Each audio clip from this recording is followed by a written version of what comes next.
Hello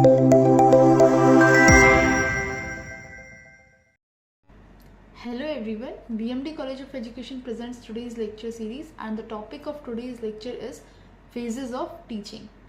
अब teaching एक ऐसा प्रोसेस है जो बहुत ही ज़्यादा कॉम्प्लेक्स है. उसके अंदर किसी एक कंपोनेंट में भी थोड़ा सा भी चेंजेस आएंगे तो पूरा जो रिजल्ट है इट विल डिफर. जैसे कि अब टीचर प्रिपेयर्ड नहीं है फॉर द क्लास, तो what content he or she will deliver in the classroom, what the students will learn, so that day will be affected and the results will vary. Change आ जाएगा थोड़ा सा results में, planner में जो teacher ने plan किया है. So it is very complex. बच्चों के माइंड में क्या चल रहा है जब वो पढ़ रहे हैं, इन्वायरमेंट कैसा है, कंटेंट कैसा है, उनके लेवल के अकॉर्डिंग है या नहीं है. So there are lots of thing. So इसलिए टीचिंग के कुछ फेजेस हैं. फर्स्ट फेज है प्री एक्टिव फेज. अब प्री एक्टिव फेज के अंदर क्या होता है, as the name tells us, pre active. Pre means पहले.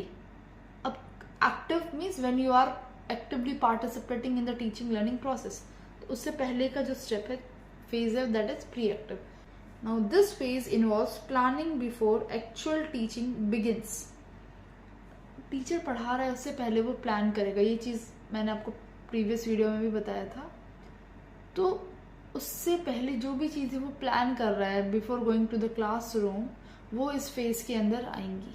The teacher decides what to teach. Topic decide कर रहे हैं, it means. Then how to teach, method, then how to evaluate. You will check that कि आपकी जो objectives हैं वो achieve हुए हैं या नहीं हुए हैं. सो व्हाट टू टीच के अंदर आएगा, हाउ टू टीच के अंदर आएगा method, then how to evaluate, it is evaluation techniques. Now let's just go through the major activities of this phase. इस फेज के अंदर सबसे पहला जो काम है वो है डिटरमाइनिंग द ऑब्जेक्टिव्स. मीन्स आपकी जो ऑब्जेक्टिव्स हैं उनको सेट करना. ऑब्जेक्टिव्स का मीनिंग है उद्देश्य. अपेक्षित उद्देश्य means expected objectives.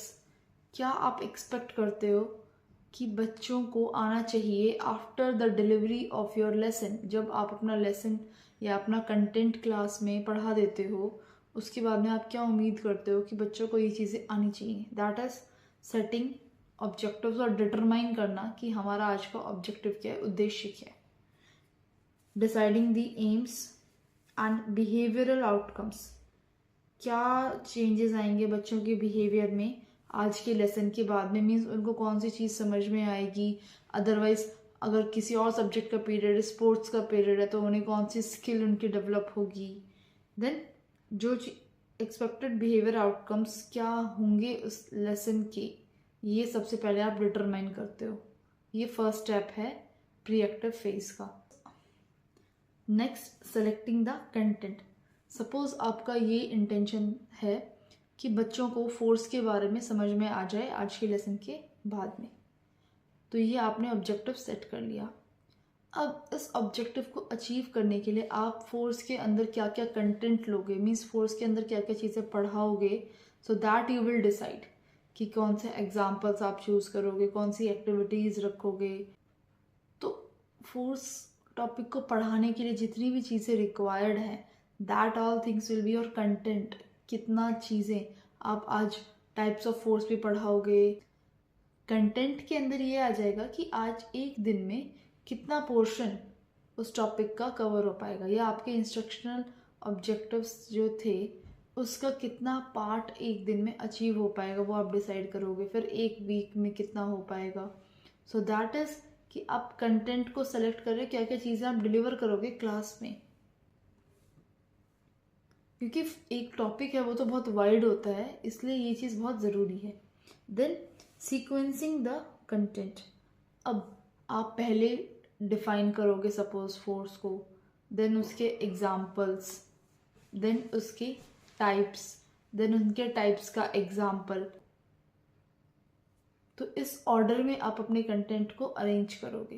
That is the sequencing the content. Choosing methods and add.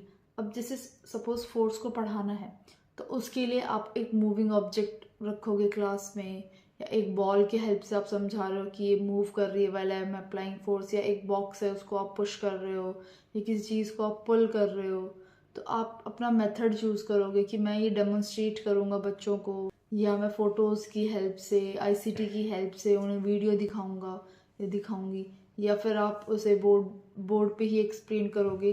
तो कौन सा मेथड बेस्ट रहेगा डिपेंडिंग ऑन द टॉपिक, ये आप डिसाइड करोगे। उस टॉपिक के लिए उस मेथड के अकॉर्डिंग आपको किन किन चीज़ों की ज़रूरत पड़ेगी, तो वो होती हैं एड्स जो आपको हेल्प करेंगी आपके लेसन प्लानिंग लेसन में।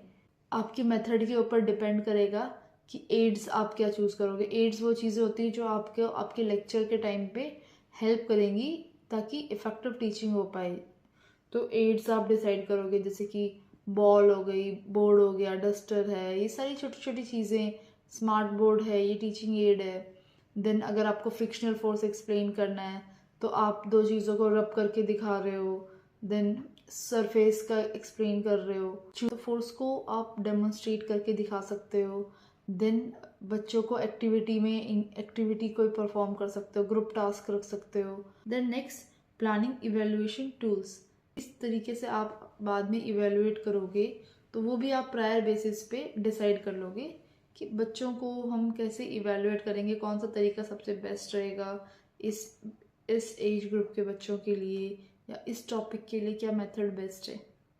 Then interactive phase of teaching. इसके बाद में ये है second phase. This phase refers to the actual classroom interaction. Teacher ने सब कुछ प्लान कर लिया फर्स्ट फेज में।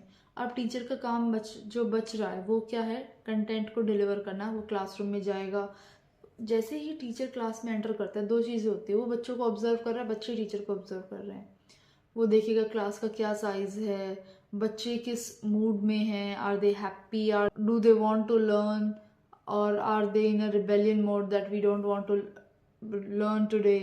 तो क्या इन्वॉल्वमेंट हो रखा है क्लासरूम का, that teacher will observe firstly.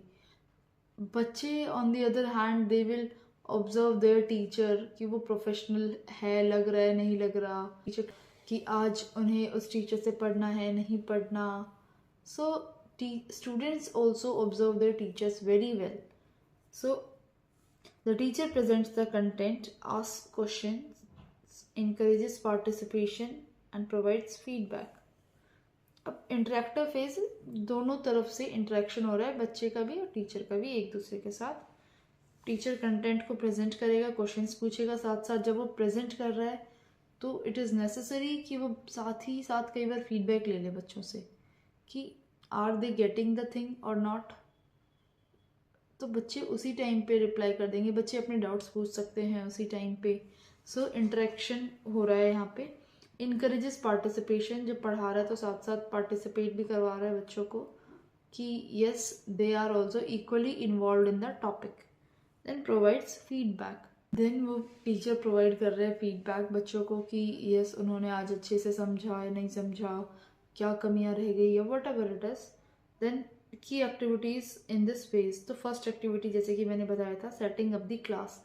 Teacher पहले एक ऐसा इन्वायरमेंट क्रिएट करेगा जिसमें बच्चे पढ़ सकें इजीली। कोई भी डिस्टर्बिंग एलिमेंट्स है, कोई ऐसे बच्चे हैं जो अनवांटेडली क्लास को डिस्टर्ब करते हैं, वो सब टीचर ऑब्जर्व करेगा। कौन से बच्चे टीचर को हेल्प कर सकते हैं आज अपना कंटेंट डिलीवर करने में, या कौन एक्टिविटी में एक्टिवली पार्टिसिपेट करेंगे नहीं करेंगे, सब कुछ टीचर क्या आता है आते ही ऑब्जर्व करेगा। Class size, environment and readiness of the students, बच्चे रेडी हैं या नहीं है।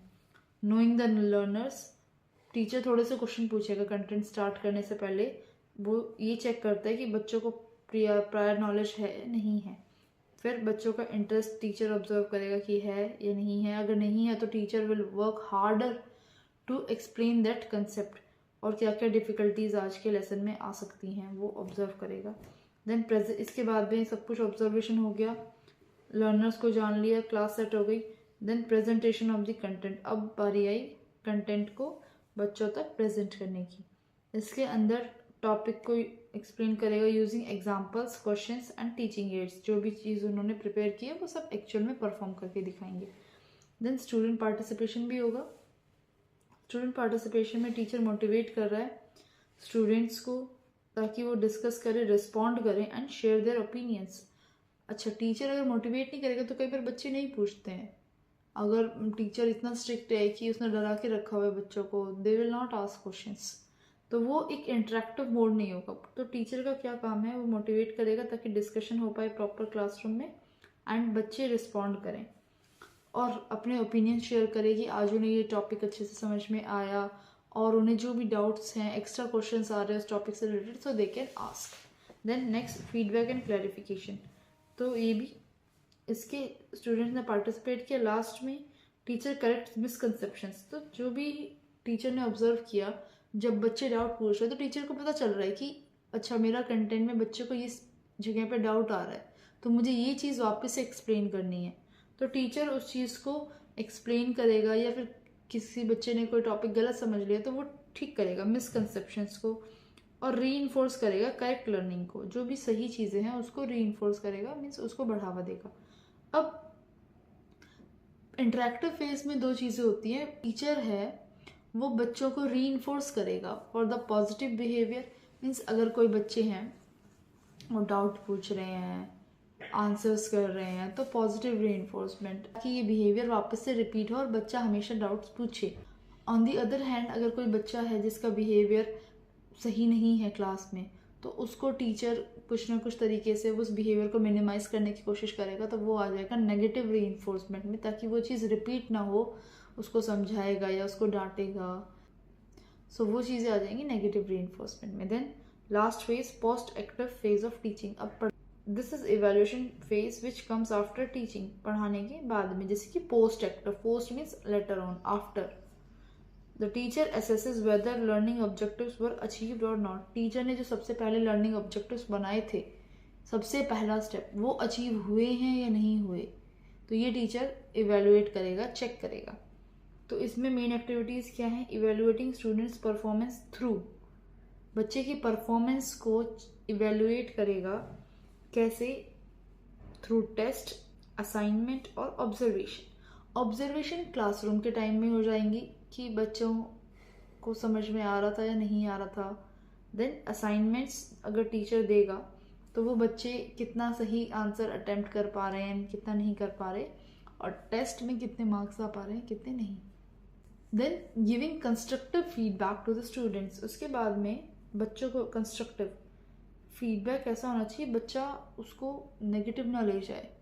उस फीडबैक की हेल्प से बच्चा अपने आप को ग्रो कर पाए, अपनी कमियों को ओवरकम कर पाए। तो फीडबैक इस वे में देना है बच्चों को, ना कि उनको डायरेक्टली बोल देना है कि that you don't know anything, you have to do this. So what were the good points, what were the bad points, उसको प्रॉपरली फ्रेम करके बच्चों को प्रेजेंट किया जाए ताकि they don't get demotivated.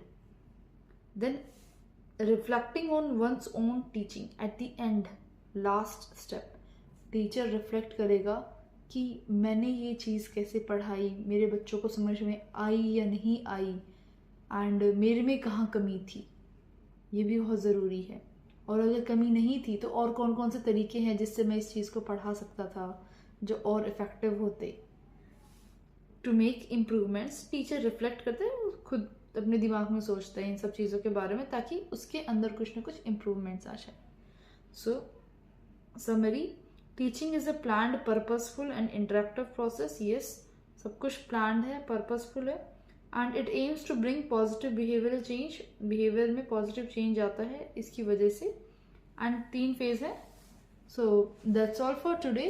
Thank you all for watching, and if you have any doubts in this topic, you can ask me in comment section.